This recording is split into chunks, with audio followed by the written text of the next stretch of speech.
Saksi bisu perjalanan bumi serta kehidupan di dalamnya tidak hanya berada di utara. Beranjak ke bagian selatan, saya ingin mengunjungi laboratorium alam yang menyimpan kekayaan geologi di dalamnya.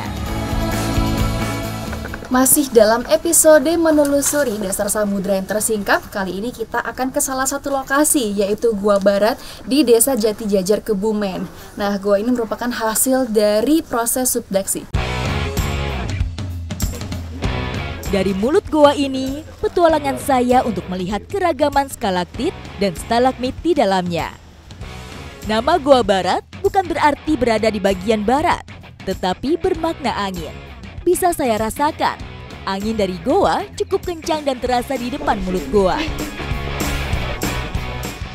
Gua ini merupakan hasil dari batu karang dari kedalaman sekitar 400 meter di bawah permukaan laut yang terangkat karena adanya pergeseran lempeng tektonik. Nah, kita akan menyusuri gua ini sekitar 2,1 km, tapi panjang sebenarnya itu ada sekitar 9 km. Tidak saya sangka, aliran sungai bawah tanah ini menjadi yang terpanjang di Kebumen. Goa Barat dijuluki goa dengan 100 air terjun. Tujuan saya ke sini untuk melihat air terjun yang cukup tinggi, yaitu 32 meter. Gua Barat ini sudah terbentuk sekitar 25-33 juta tahun yang lalu. Jadi memang membutuhkan waktu yang lama sekali dan menghasilkan batuan sedimen.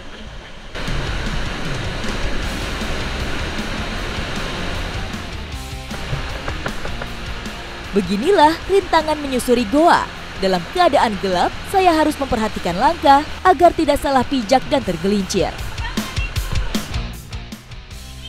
Harus hati-hati karena menang banget dan hanya dipegang pada sultas tali. Oke. Baru setengah perjalanan, namun keindahan stalaktit dari langit-langit goa sudah membuat saya terpukau. Ini ada batu yang cantik banget bentuknya. Ini juga termasuk flowstone karena ada aliran air yang mengalir di atas. Terus ini juga ada kayak kubangannya gitu. Cantik ya bentuknya. Tak hanya keindahan ornamen, kedatangan saya disambut oleh penghuni yang berterbangan di langit-langit goa. Ini ada ornamen yang unik lagi nih. Limestone juga ya Mas ya? Limestone. Dan ada dua jenis. Yang lurus kayak gini itu namanya adalah soda scroll. Terus satu lagi tuh ada yang dia bengkok akarnya samping seperti ini. Itu namanya adalah kalektit. Dan ini rapuh sekali jadi nggak boleh disentuh. Tidak semua ornamen memiliki kekerasan serupa. Ada yang cantik namun mudah rapuh.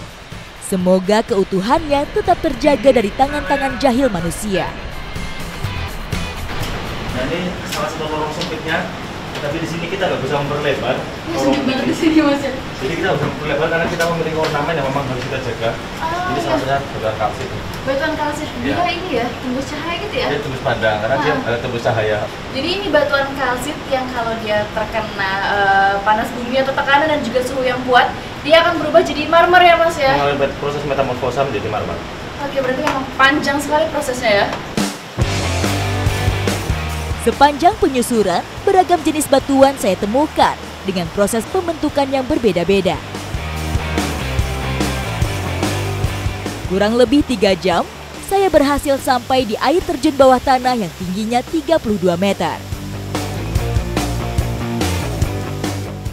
Inilah dia keajaiban keunikan Goa Barat Kebumen. Adanya air terjun bawah tanah tingginya sekitar 32 meter dan alirannya ini dari sungai bawah tanah. Wow. Aliran air yang deras membuat kebutuhan air masyarakat sekitar terpenuhi dari Goa Barat.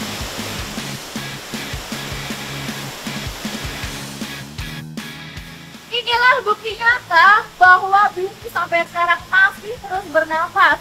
Dengan adanya ornamen batuan teks ini yang sudah terbentuk dari ratusan juta tahun yang lalu dan sampai sekarang masih bisa dirasakan manfaatnya oleh makhluk hidup di sekitarnya.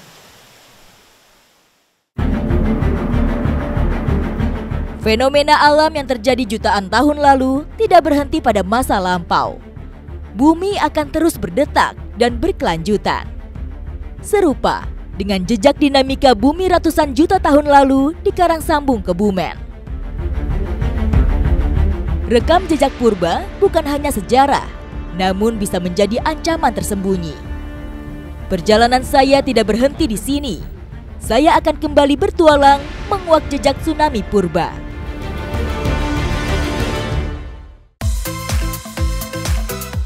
Gak kalah sama jalur Pantura, jalur selatan juga punya banyak kuliner yang lazis dan istimewa.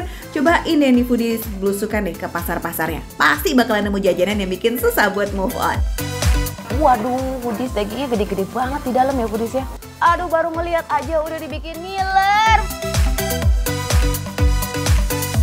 Tasya datang jam 6 lewat sedikit nih, jam 6 lewat 38, tapi ini udah ngantri banget. Waduh, udah jelas kenapa namanya sate barbar foodies. Wah, porsinya aja ugal-ugalan ya.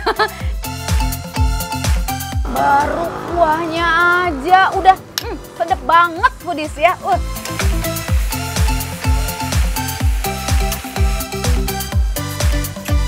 Eksklusif hanya di Makan Receh.